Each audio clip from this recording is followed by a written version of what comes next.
Hi everyone, good evening. Welcome to tonight's lecture. I'm very pleased to welcome here Davide Deriu. Am I pronouncing that nicely? Who's a senior lecturer in architecture at the University of Westminster in London. And his research interests cross from architecture into urbanism and visual culture. We're very lucky to be inviting him here because his research interests intersect quite precisely with the methodology of Thomas Demand in his photography, in that a recent project of research that David has undertaken looks exactly at architectural models and how they are photographed, and relates to a period of modernism between 1920 and 1960 approximately, which is known as a boom in model making, when models were used more commonly to sell a design to a client, but also became more widely known in popular culture, some of them even acquiring kind of cult status. The research for what became an exhibition called Modernism in Miniature at the Canadian Centre for Architecture began with a process of research, a kind of fellowship residency at that architectural centre. And David is going to talk about the research that underpinned the exhibition and the exhibition itself. So thank you very much. Cheers. Thank you, Isabel. Thank you all for coming.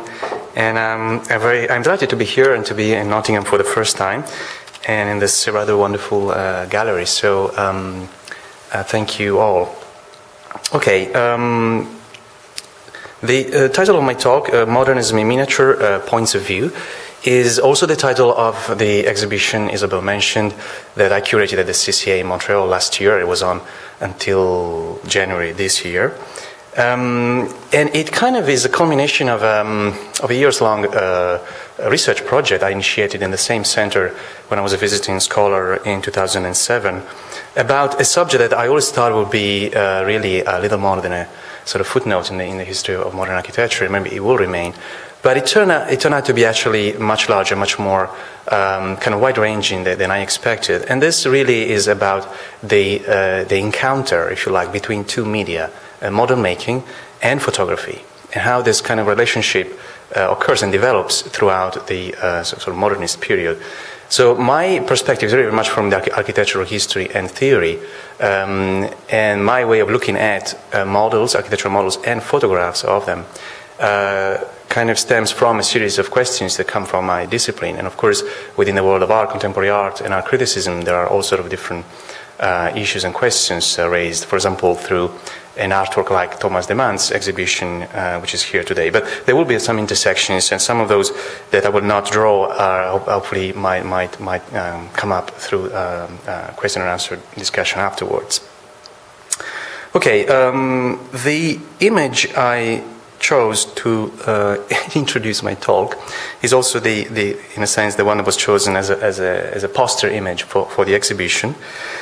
Shows two Soviet architects, Danil Friedman and Gleb Grushenko. I think Friedman is on the left, standing with hands in the pockets and looking down at a model for the building they designed for the building of industry in Sverdlovsk, in what is today Ekaterinburg, in the Urals.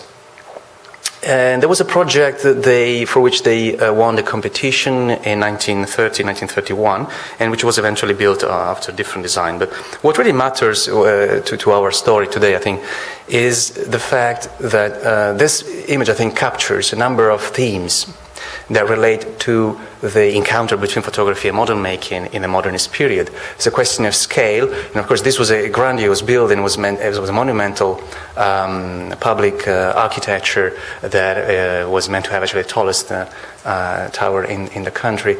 And but it's also it's a question of point of view.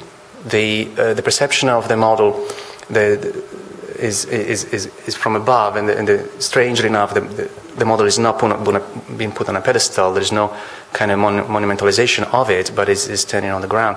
And the way in which the architects are looking at it from different points of view kind of perhaps suggests kind of a diversity and plurality of views of models. And of course, this is a photograph. This is something we tend to take for granted, but there is an incredible amount of architectural projects from the modernist period that came to be known through photographs of models. So yes, the model boom of the 1920s is something I'm going to talk about, but also how the revival of model making in the 20s and 30s cannot be separated out from the boom of photography, the boom of the illustrated magazines and books, which really transforms architectural culture in the interwar period, the so-called advent of the mass media in architecture, in other words. So I just chose this picture to open my talk, but there's a little prologue to my actual kind of historical narrative, and this actually starts from the present. When I was in Montreal in residence in 2007, this is really a pure coincidence, the Japanese artist Naoya Hatakeyama was invited to show a project called Scales, which really comprises of three series of photographs of models. And these are not models made by the artist. They are urban models of different cities, which Hatakeyama photographed with a precise intent to kind of play with the ambiguity of scale and to challenge, in a sense, the viewer's perception of space that we see within the photograph. Hatakeyama considers photographs as, he says, small-scale models. And therefore, for him, the photograph can be considered to be, if you like, a model of a model or a miniature of a miniature. And of course, now we are actually seeing largely magnified slides of photographs of models, which are sometimes quite small. So this interplay of scale sometimes gets lost in a slideshow, but there's something to be borne in mind. Interestingly, Hatakeyama also reflects critically about the very process of miniature thinking. What does it mean to think through miniatures?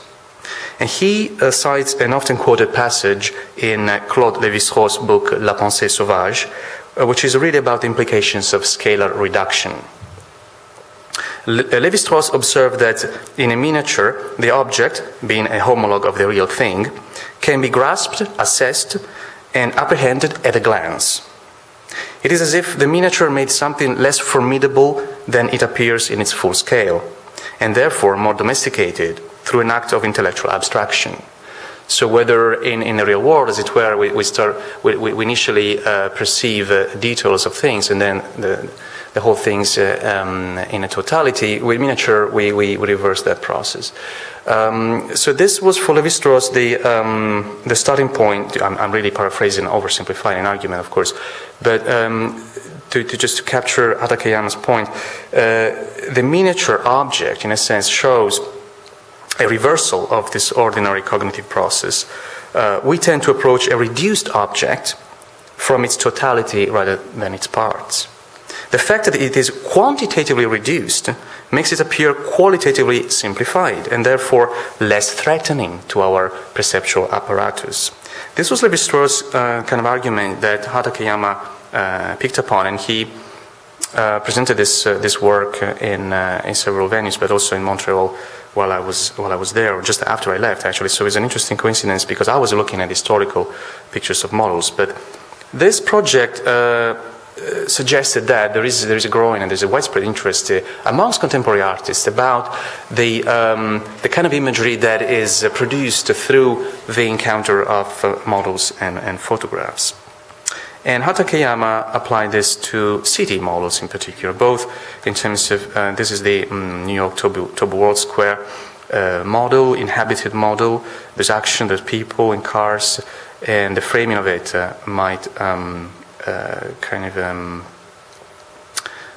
cheat us into thinking that this may not actually be a model. And conversely, It's a large model of Tokyo that he depicts from as it were from the air, which kind of resonates with the whole imagery of area photography I'm going to develop on a bit later on.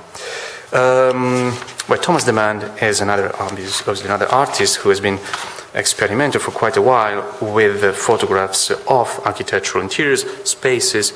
In a sense, models, these are not miniature models, these are really what he calls full-size environments that he creates and photographs and then destroys. So it is really the photograph as a trace of the process, but also there's a sense of occupancy or the lack of occupancy which leaves open a space to be filled in by the viewer with meanings in these pictures, often uncanny, often uncannily framed, uncannily detailed. And I'll leave it there. I mean, this is really not the subject of my talk, but it's just to sketch out a wider background as to how actually today contemporary artists are using photography in relation to models in a number of different ways. The American artist James Casebeer is perhaps best known for some of his photographs of actually miniature models that he makes again and I think it destroys too. These have been commented upon by architectural historians. Interestingly, Thomas Demand's work has been written about by Beatrice Colomina, prominent architectural historian. The work of Casebeer has prompted interesting thoughts by the American, actually British historian Anthony Vidler, who suggests that these images hint at a photographic unconscious by evoking a scaleless vision of a toy world of models. So there is a kind of uncanny speciality that is peculiar to these images. And he, quoting Vidler, he says about this series, the more so since this is a model of architecture, a profession on which the model has developed a precise and determined role over centuries as a simulacrum of the real, future building, and in which photographs of the model strive to give the illusion of that reality accomplished.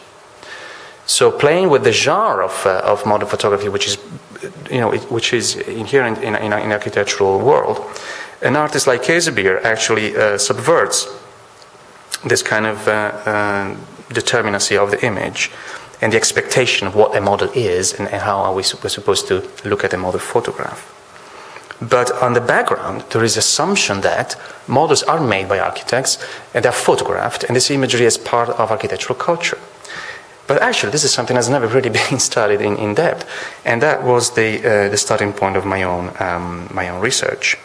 So, in a sense, these artworks leave open the question concerning the historical specificity of this imagery within architectural culture, and it's really in the modernist period that this whole imagery comes about.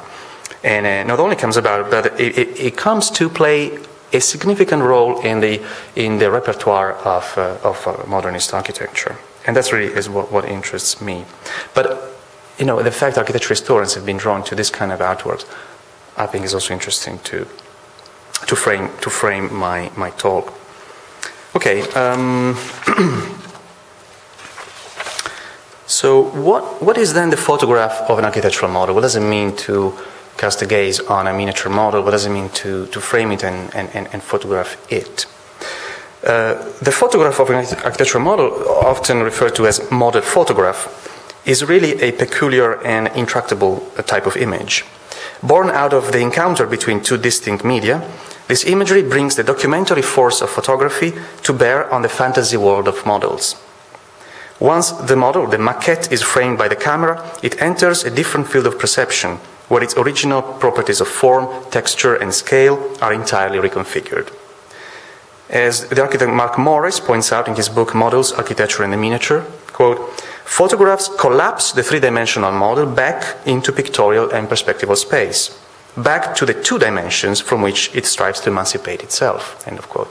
So it's as if you make a model in order to observe and examine and present an architectural design project in three dimensions, but then through the photograph, you fall back onto the two-dimensional world, which is what the model tends to transcend. Now, in this kind of process, I think there are potential gains as well as losses involved in this kind of dimensional shift from 3 to 2 dimensions. In subjecting the material model to its own optical loss, photography opens up a visual space that amplifies the viewer's imaginative faculties. So kind of there's something we lose, and it's kind of a process of reduction of 3D into 2D, if you like.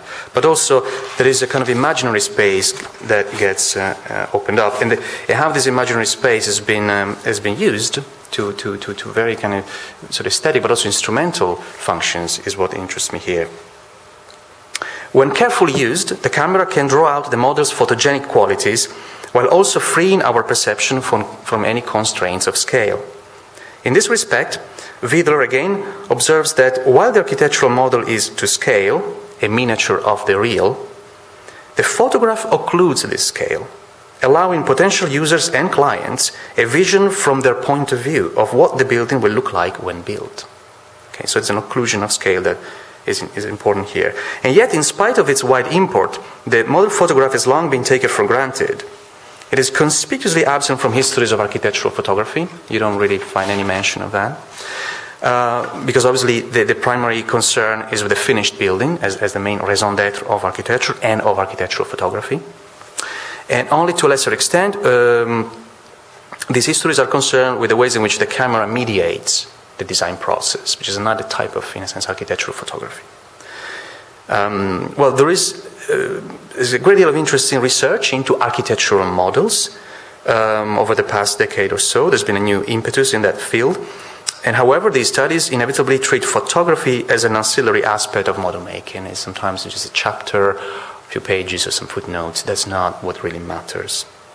So this really leaves open questions about the specificity of the model photograph as a genre of its own.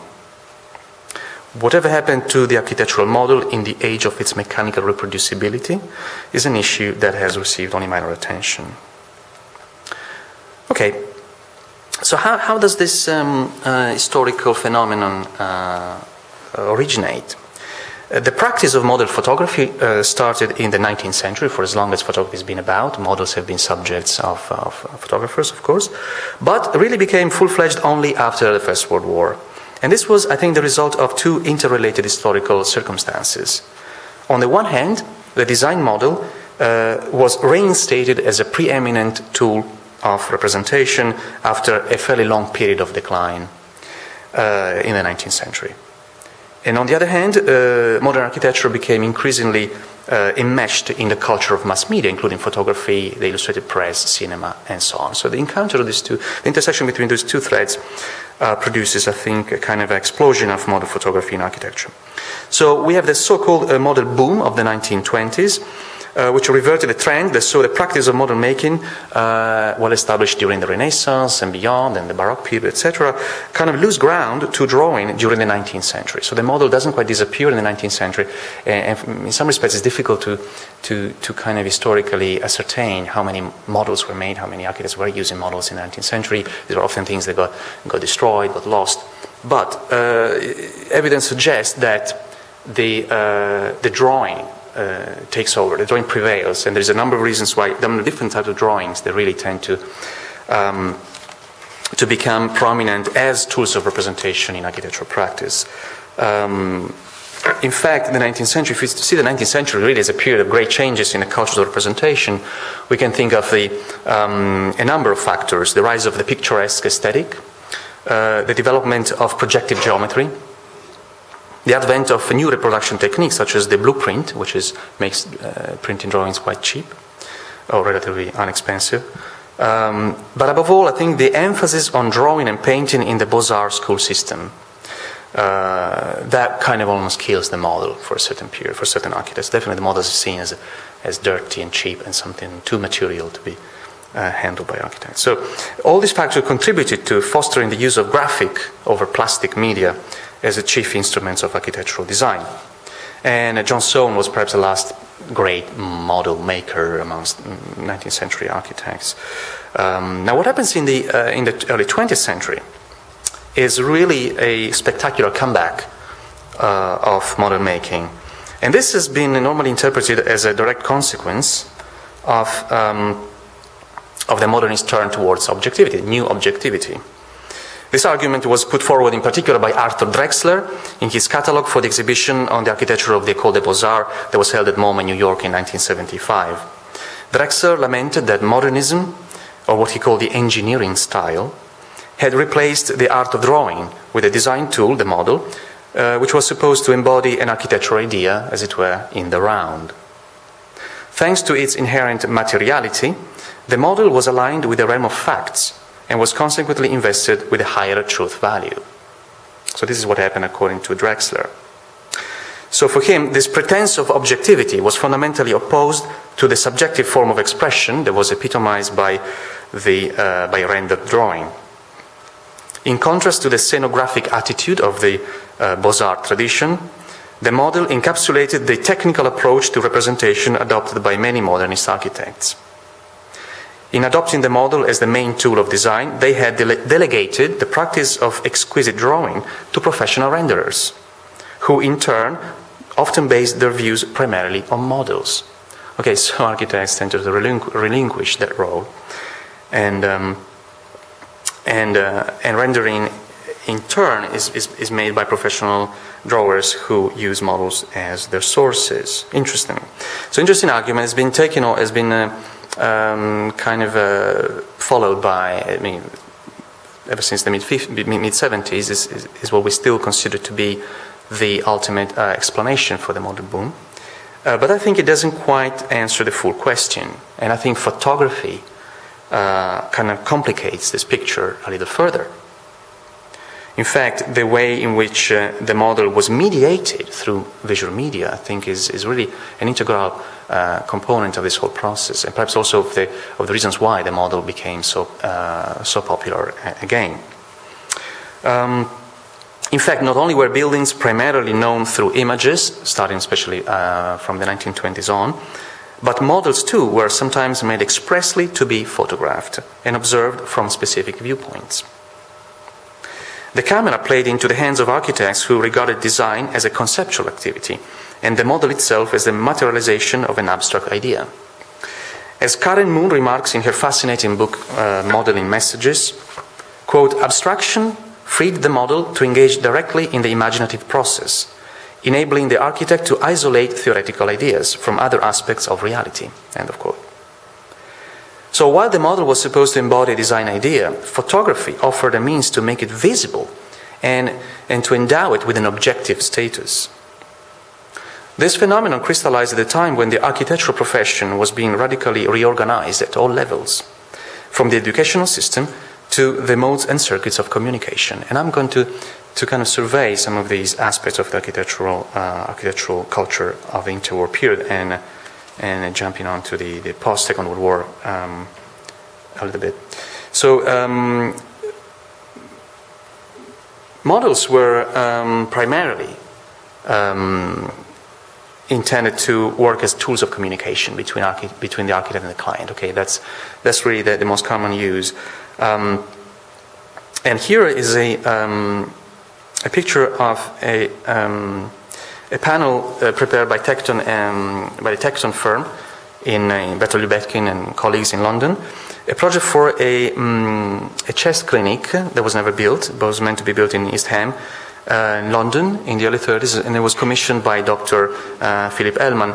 And it's interesting that there's a number of axonometric drawings. So again, axonometry is a kind of a graphic technique that is not invented, but really kind of takes up a new life after the 1920s with De Stijl and on the kind of the Dutch and also the Bauhaus architects.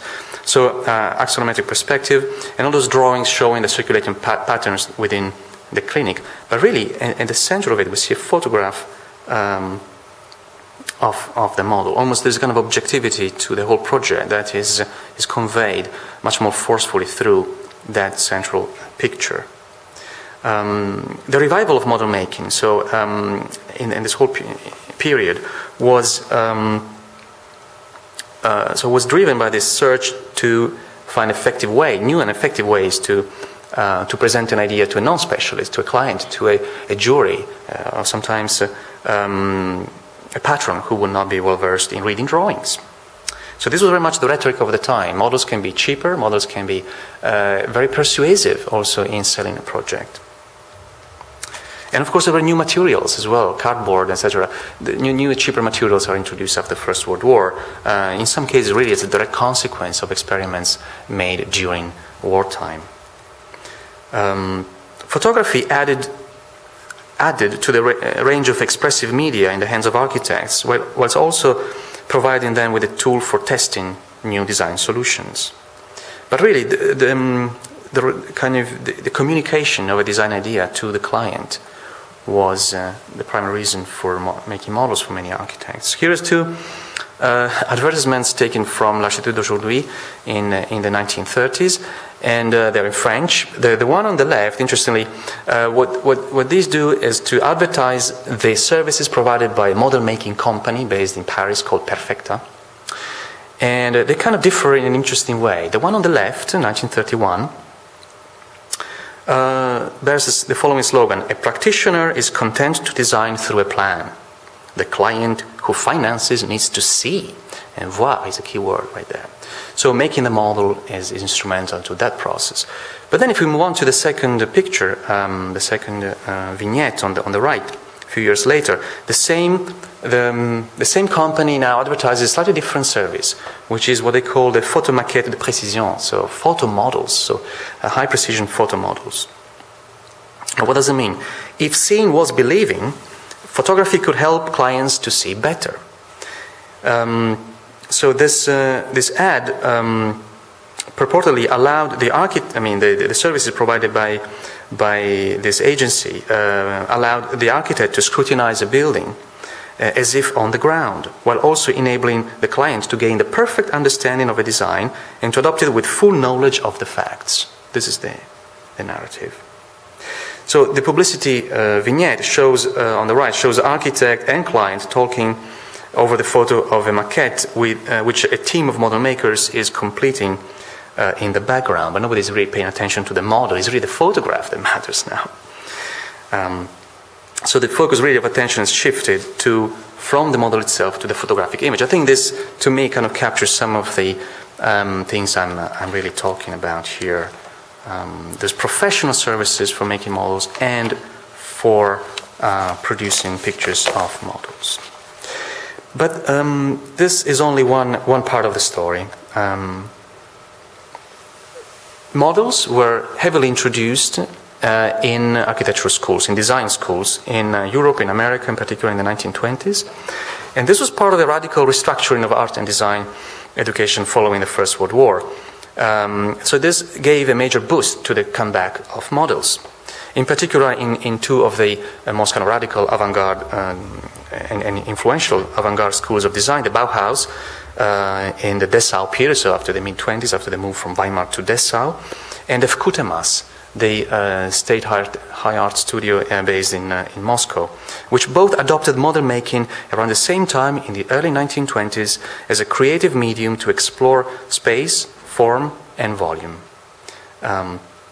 Breaking with the Beaux-Arts tradition, this hands-on training served to introduce first-year students to the sensory properties of materials. And a lot has been written about the purpose of model making in the kind of preliminary course at the Bauhaus and the equivalent in the Vkhutemas. Here are two examples of models made by students in Josef Halber's studio at the Bauhaus, the Vorkurs, the famous preliminary course. And these conceptual compositions were further abstracted through the camera, and they kind of contributed to the whole kind of imagery of the Bauhaus. In a sense, some of these images were published, they circulated, they were exhibited actually. The models were exhibited, and the photographs were printed. For example, in this case, in the Bauhaus magazine. So there was a whole circulation of model photographs. Not only for didactic purposes, but really in order to kind of illustrate the whole methodology of teaching at the Bauhaus. Similarly, at the Vkhutemas, around the same time, we see that a tutor called Nikolai Ladovsky develops an innovative method of teaching based on the analysis of the psychological and physiological effects produced by the organization of space, what he called the economy of psychic energy, which is involved in the act of perception. This so-called psychoanalytic method, that's the way he called it, but it's nothing to be mistaken with Freud or anything. But this method of teaching was introduced in the basic course at Kutemas, where students learn to develop their spatial imagination by means of model making. And again, students were actually asked to take photographs of the models. So there's this huge amount of these photographs of very sort of anonymous models, study models made by students in the space studio, in the volume studio, in the various other first-year studios. And the CCA Montreal has got a fairly large collection of these photographs. They're sometimes really, really small, very tiny prints in themselves. But also, again, these study models were meticulously recorded on camera. This is the point. And pictures were sometimes also pinned up in the studios for public scrutiny. But student models and their photographs also sometimes reached out of the school.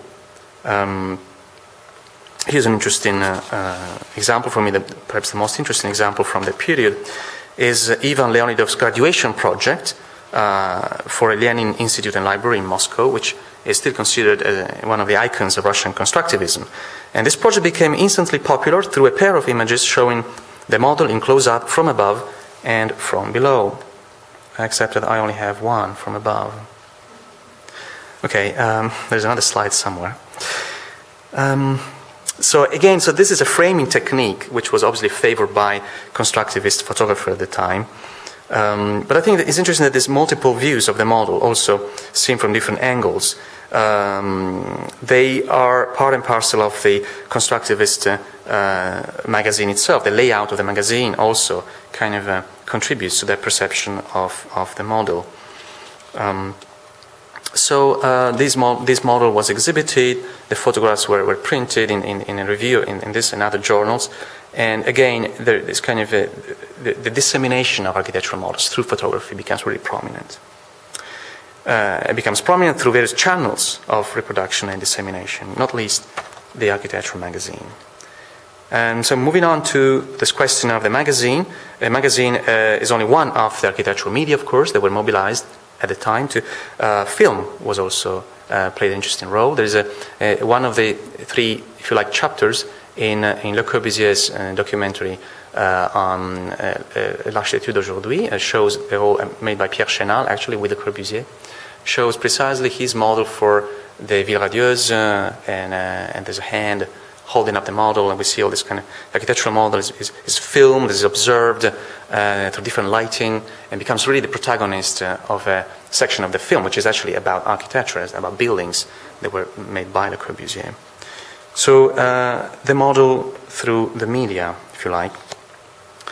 The illustrated press was perhaps the principal medium by which the modern photograph established its place within the modernist repertoire during the interwar period. While the proliferation of magazines is usually associated with the photography of finished buildings, even a cursory look at architectural publications shows that models featured just as prominently among their subjects. Their significance is attested by a number of highly influential projects that are known solely or primarily through model photographs. And perhaps an obvious example is Mies van der Rohe's 1922 glass skyscraper project for Berlin, which is, I think, the single most written about early 20th century model.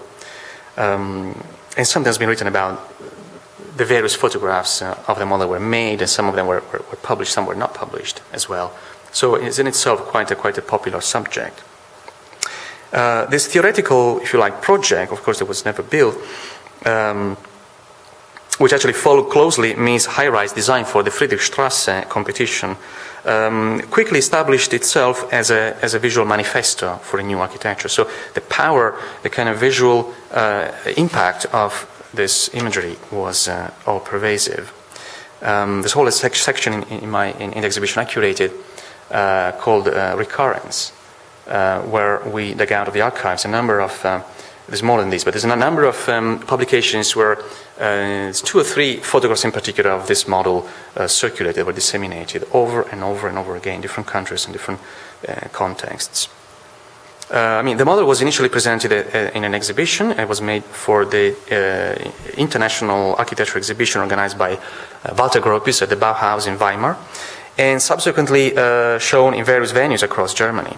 But really, beyond the space of the exhibition, it gained exposure through the set of images I talked about. And it's through those images that it made an important impression, a lasting impression on the architectural community.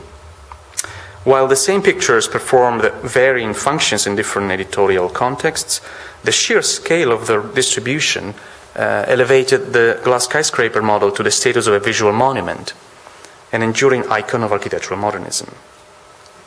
And even when projects were indeed built, the model view sometimes gained an iconic status that surpassed that of the finished building. A case in point being the famous pictures of the Maison Citroën by Le Corbusier, which has been hailed as the paradigm for the elevation of the model to the realm of idea. And that's Richard Palmer's sentence. Okay, now I'd like to move on to two aspects of this imagery in the way it was produced and reproduced, in particular in magazines in the interwar period. And one is to do with shifts in perspective, with different kind of visual spaces that the photographer model kind of sets up. And the other is to do with time. Now, as regards these shifts in perspective, model photography introduced, I will argue, a new type of three-dimensional view that challenged the primacy of rendered perspective. Taking the place of three-dimensional drawings, or in some cases used in conjunction with them, model photographs highlighted aspects of a building that could not always be conveyed by graphic means, or simply became easier, more straightforward to document through pictures of models. And again, axonometry witnesses a great fortune around the same period, and amongst its first advocates are the Dutch designers and architects Van Desburg, Van Ester and Rietveld, who jointly designed a number of, three main projects in the early 20s. This is one of them, the House for an Artist. And this is the way it was, there's actually only two plates from a larger review carried by the French magazine L'Architecture Vivante, which was kind of a clearinghouse of images of modernist architecture. It's interesting because there was no text. These are really purely visual presentations of contemporary projects, and there are more and more views. There are more views of this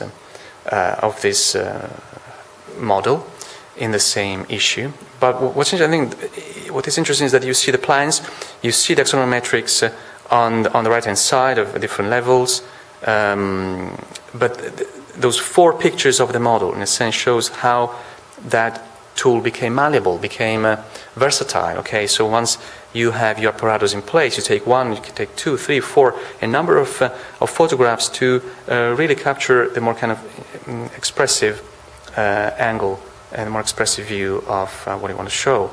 And obviously, what you don't get yet at the time is colors in photographs, and yet colors were crucial to this particular model. But that would be probably another story.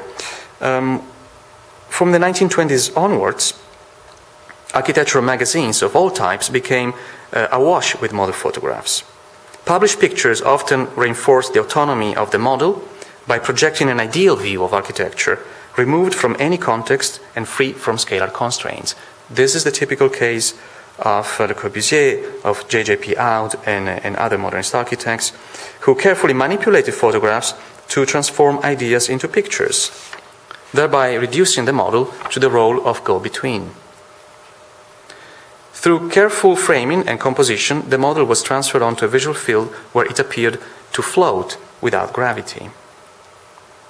And pictures such as these of the model for the Center-Soyuz Palace in Moscow, they've also been referred to as really in terms of the kind of a Platonic idea of architecture that Le Corbusier had. So it's not even certain built architecture or certain drawings or certain writings, but really is this type of views of models, the way that Le Corbusier had them photographed and framed and edited, that kind of reinforces his idealist conception of architecture.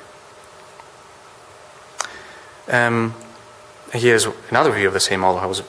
It was presented in a Russian magazine of the period. So, on the one hand, we can say that these images epitomize Le Corbusier's quest for architecture as an ideal object, but also it's interesting, I think, that the choice of aerial vantage points, which frame the model from vertical and vertical and oblique angles, much as aerial photography does. It's two types of aerial photography, the oblique and the vertical.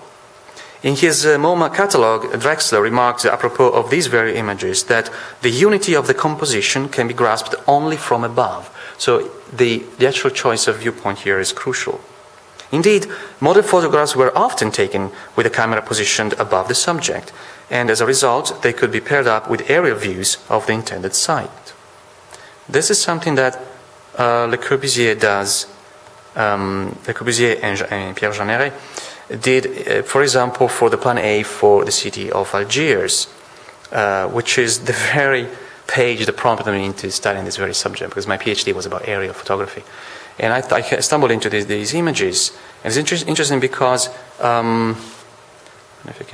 because you see pictures of the model juxtaposed with aerial views of the site.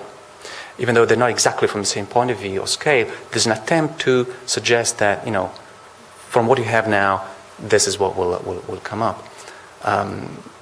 In a sense, it's kind of the miniature and the gigantic, if you like, are conflated, are collapsed onto the same visual space of the page.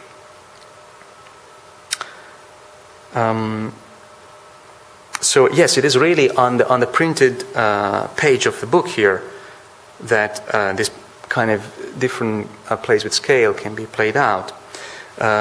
And so the book, or the magazine in other cases, provided an ideal visual field in which the picture of the model and the aerial view could be reduced to the same apparent scale. Manipulation of scale here reinforces a claim of control, an absolute mastery over space, which is very much part of Le Corbusier's attitude to architecture, but also to the image of architecture that he produced. Okay, and there's plenty of other examples. Just one I want to show briefly, staying within this topic of the aerial view. Is interestingly, Le Corbusier captions the model views, vue à vol d'oiseau, so bird's eye view of the model. So even the terminology used for the two types of images, the aerial view and the view of the model, is just the same. And here's the cover page of Gay magazine, September 1923, where we see an interesting, perhaps it's a coincidence, or perhaps not, but the country house by Mies, centrally shown, that's one of the most, again, iconic model views of the period. And then you see the Lingotto factory in Turin, seen from two aerial views. Again, there's two images that really become preeminent around the same period. And in some cases, I think they belong to the same kind of visual discourse.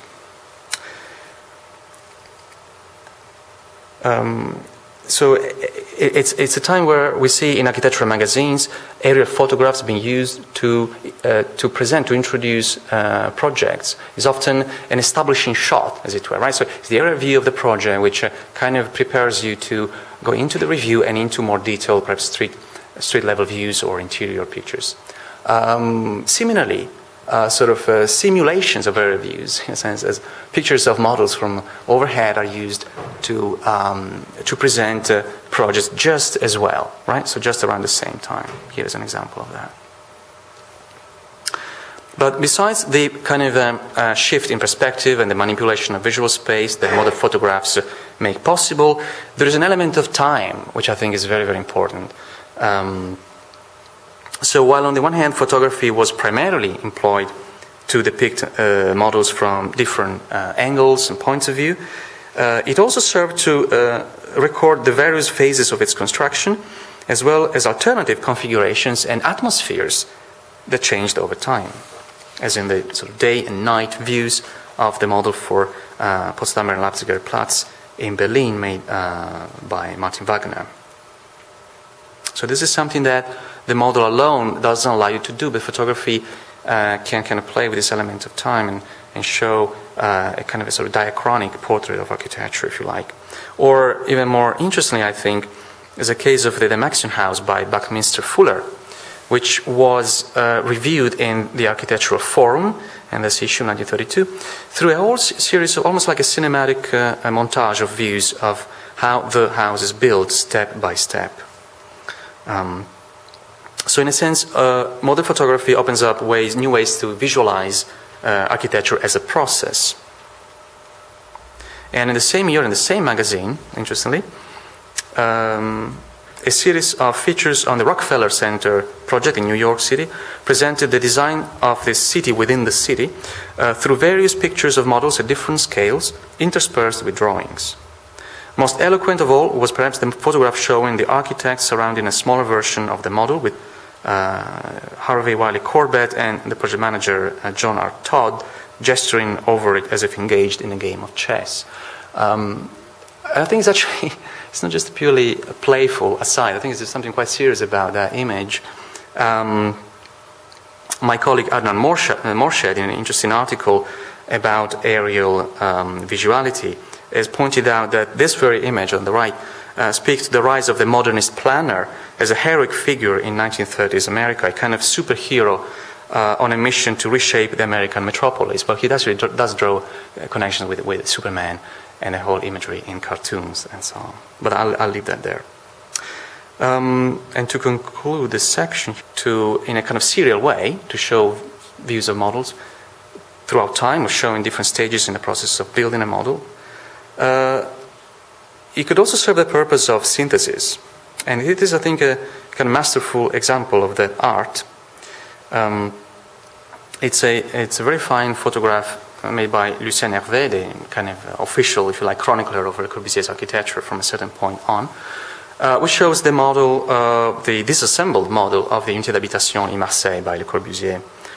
And so really, the whole method of construction here is distilled down to one frame. It's a modular system that kind of recalls a familiar construction toy, if that's the way you can see this picture.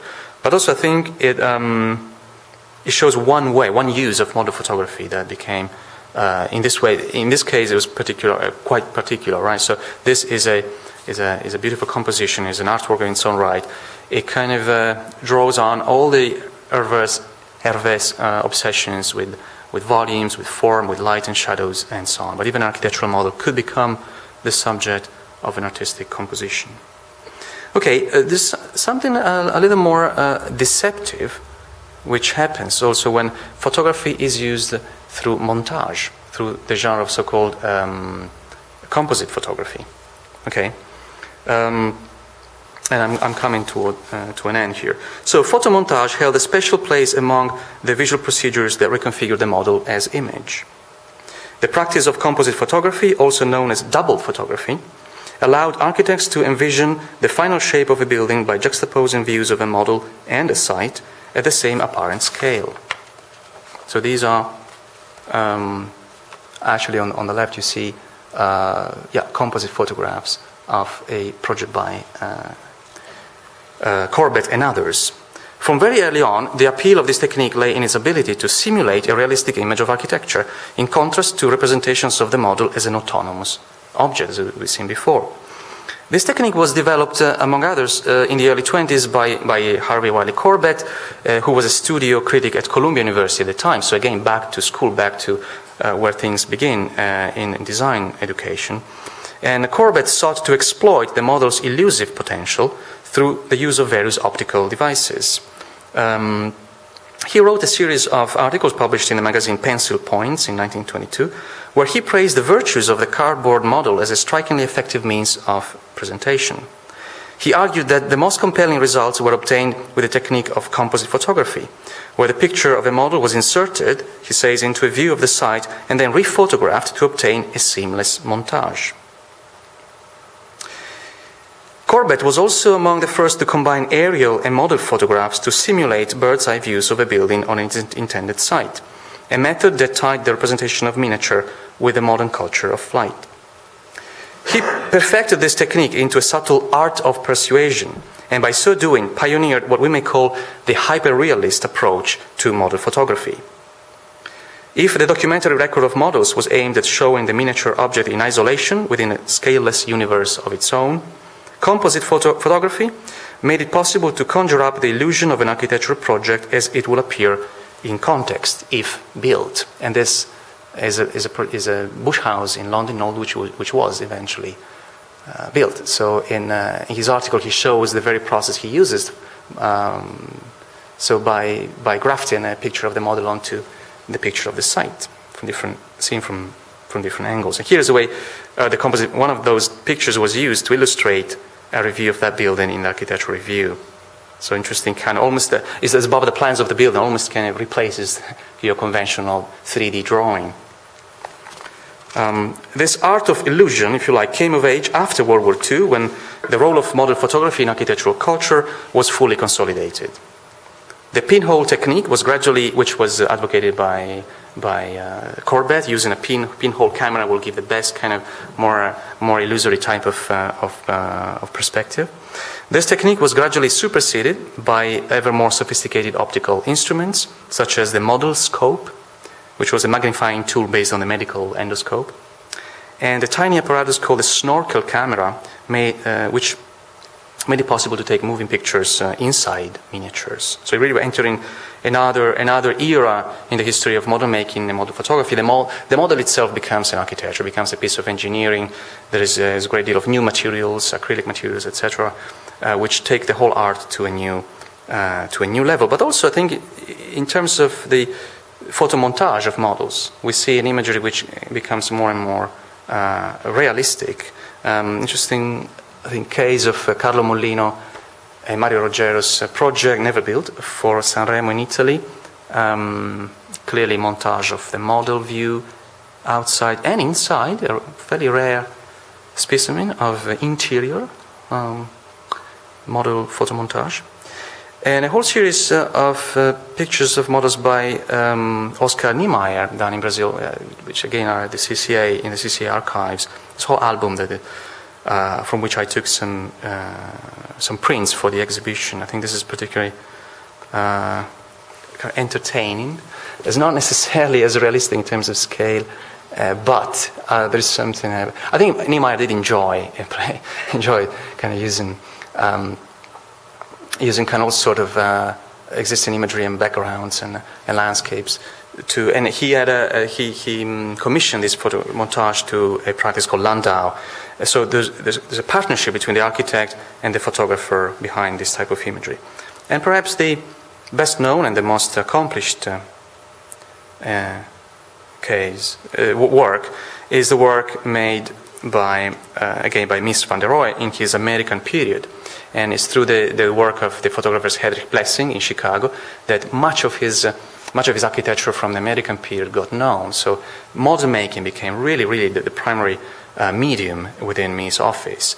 And there were professional model makers and professional model photographers hired to do the job. This is it's two pictures I took from the Chicago History Archive, where you see actually the Hedrich Blessing studio with the model and the kind of emulsion scratching process going on top, and then a standard aerial view of the site. This is Chicago, and then you see the result of the montage, which is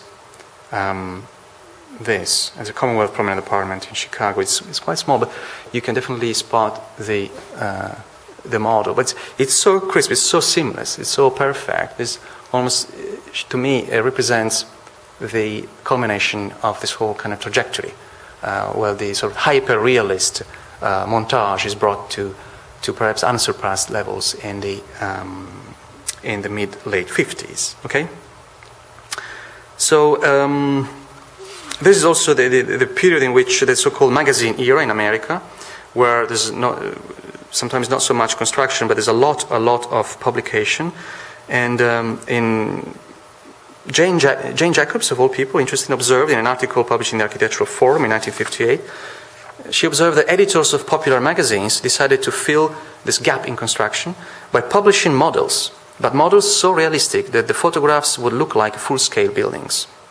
The captivating results and the opportunities for studying design effects with immense precision were not lost on architects. So the illusion of veracity illustrated the unique power of the model photograph, which would be later summed up by the architect Eugene Cooper with the interesting quote, "A photograph of a model can create a more convincing illusion than the model itself. The model exists in a separate world." End of quote.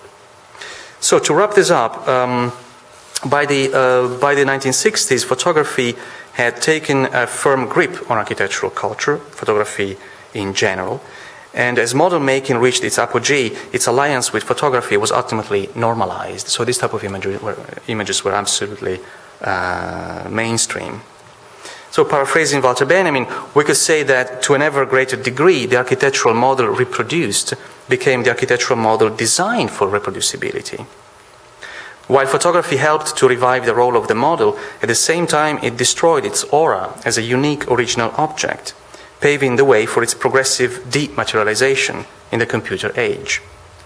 No sooner was the model back in vogue than it was reduced to a bidimensional picture, which could be manipulated and harnessed to endless visual effects.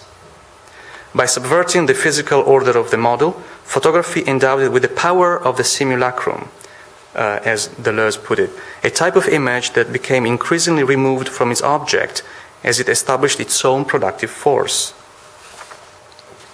The status of the model began to change irrevocably in the late 60s, when the obsession with realism led to a growing sense of mistrust in the model, and its deceptive power was increasingly shunned by architects. It was seen to be too much of a commercial enterprise.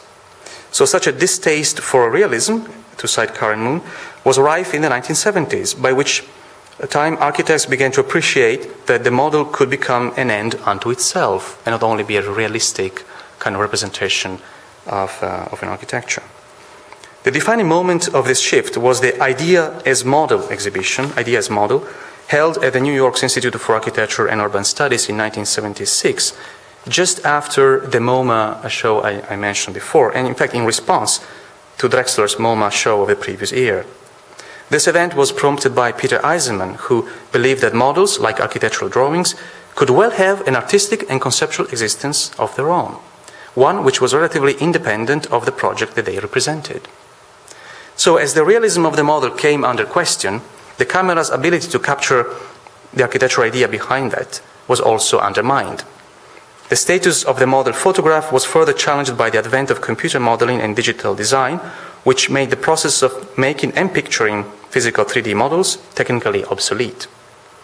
And yet, this imagery has never ceased to feature in architectural press, nor to be used by practitioners and students alike. Today, amidst the ongoing hybridization of modeling and drawing techniques, the persistence of the model photograph proves the enduring power of an imagery which has left an indelible stamp on the history of modern architecture. And I think its current revival in contemporary art also provokes question about the role of this intermediality, this encounter between media, which is still relevant today as ever in architectural culture. Thank you.